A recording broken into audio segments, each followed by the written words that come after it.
अमरावती येथील बडनेरामधील जुनी वस्तीमध्ये 28 वर्षीय ऋषिकेश कापेकर या तरुणाच्या निर्घृण हत्येमुळे शहरात तणावाचे वातावरण पसरले आहे. या प्रकरणात आत्तापर्यंत 3 आरोपींना अटक करण्यात आली आहे, तर उर्वरित आरोपींच्या अटकेसाठी नागरिक संतप्त झाले आहेत. या पार्श्वभूमीवर भाजपा नेते, राज्यसभा खासदार अनिल बोंडे यांनी बडनेरा पोलीस ठाण्यात धाव घेतली. खासदार अनिल बोंडे यांनी यावेळी पोलिसांवर तीव्र संताप व्यक्त केला. बडनेरा भयग्रस्त आणि तणावग्रस्त आहे. पोलिसांनी गुंडगिरीला प्रोत्साहन दिले आहे असे ते म्हणाले.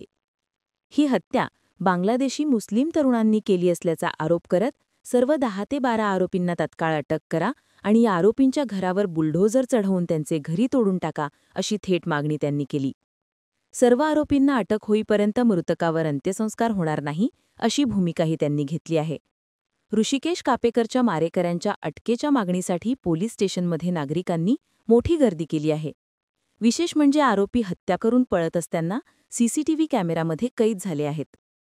काल मध्यरात्रीच्या दरम्यान बडनेरा जुनी वस्तीमध्ये भर वस्तीमध्ये सावता मैदान नावाचं आमचं तिथलं एक मैदान आहे. त्या मैदानामध्ये सगळे धार्मिक कार्यक्रम होत असतात.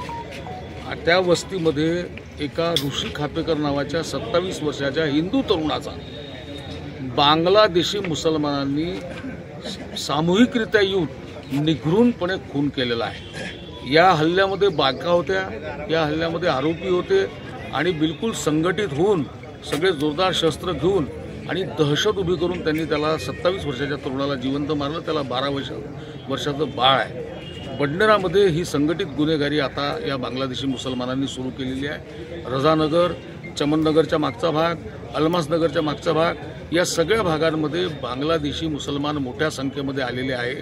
आम्ही वारंवार पोलीस प्रशासनाला सांगतो की यांचं तिथे एक वेळा कोम्बिंग ऑपरेशन करा, माणसं शोधा, कोण लोक आले आहेत, नवे लोक आले आहेत. बडनेरातली जी गुन्हेगारी वाढलेली आहे त्याला हे लोक कारणीभूत आहेत आणि म्हणून आमचं हे सांगणं आहे पोलिसांना की त्यांनी ही जी थातूरमातूर कारवाई केली ही चालणार नाही.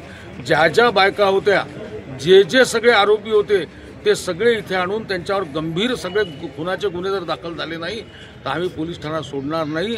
आम्ही देखील जर पोलीस अकार्यक्षमपणे काम करणार असतील तर आम्ही ईट का जवाब पत्थर से दिल्याशिवाय राहणार नाही. अतिशय दुर्दैवी आहे की बडनेरामध्ये ऋषिकेश कापेकर जो डीमार्टमध्ये काम करत होता, ज्याला 12 दिवसाच्या अगोदर लहान मुलगा झाला, त्या 28 वर्षाच्या युवकाचा 8 मुस्लिम आणि 4 मुस्लिम स्त्रिया आणि त्याच्यासोबत त्यांचे चिल्लेपाल्ले येऊन त्याच्या घरात जाऊन त्याच्यावर हल्ला केला, चाकूनी मारलं आणि मुलगा तिथल्या तिथे मरण पावला.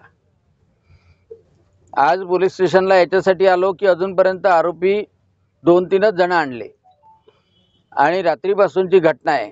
संपूर्ण बडनेरा भयग्रस्त, तणावग्रस्त आणि संतप्त झालेला आहे. सगळे लोक इथे पोलीस स्टेशनच्या तिथे आहे आणि या पोलिसांनी बडनेरामध्ये गुंडागर्दीला पोचलेलं आहे असं म्हणायला हरकत नाही. इथं गुटखा चालते, इथे MD मिळते, इथे अनधिकृत घरं बांधल्या जातात, बांगलादेशींना आश्रय दिला जातो, बोगस आधार कार्ड बनवले जातात आणि पोलीसचा ठाणेदार जो आहे तो हातावर हात देऊन बसलाय. आणि म्हणून आम्ही ठरवलं, त्याची आईची मागणी आहे की जोपर्यंत सगळेच्या सगळे गुन्हेगार अटक होत नाही तोपर्यंत अंत्यसंस्कार त्या मुलावर करायचे. अंत्यसंस्कार तेव्हाच होतील जेव्हा सगळे आरोपी इथे आणून बसवल्या जातील. आणि माझी प्रशासनाला विनंती आहे की त्या अनधिकृत झोपड्या ज्या आहे यामध्ये राहतात त्या सरकारी जागेवर बसल्या त्या ताबडतोब पाडण्यात याव्या. बुलडोझर चालवला गेला पाहिजे त्याच्यावर, कारण की हे सगळं म्हणजे गुन्हेगारीचं तळ बनलेलं आहे बडनेरा. रेल्वे पोलिसांच्या सहाय्याने रेल्वेमध्ये सुद्धा यांची दादागिरी मोठ्या प्रमाणात चालते. सगळ्या भुरट्या चोऱ्याचे जनक हे आहे, सगळे गुंडागर्दी करणारे जनक हे आहे. लव जिहादमध्ये 3 दिवसाच्या अगोदर एक मुलगी जी डीमार्टमध्ये काम करत होती 40 वर्षाच्या माणसानं पळून दिली, अजूनपर्यंत तपास झाला नाही. आणि म्हणून आज इथे आलो. अशा ठाणेदाराला ताबडतोब इथून हलवावं, त्याला सस्पेंड करावं ही सुद्धा मागणी मी केलेली आहे. आणि या गुन्हेगारांना ताबडतोब अटक झाली पाहिजे. तोपर्यंत अंत्यसंस्कार होणार नाही, याच्या नातेवाईकांची भावना आहे ती सुद्धा सांगायला. NTV news Marathi, Amlavati.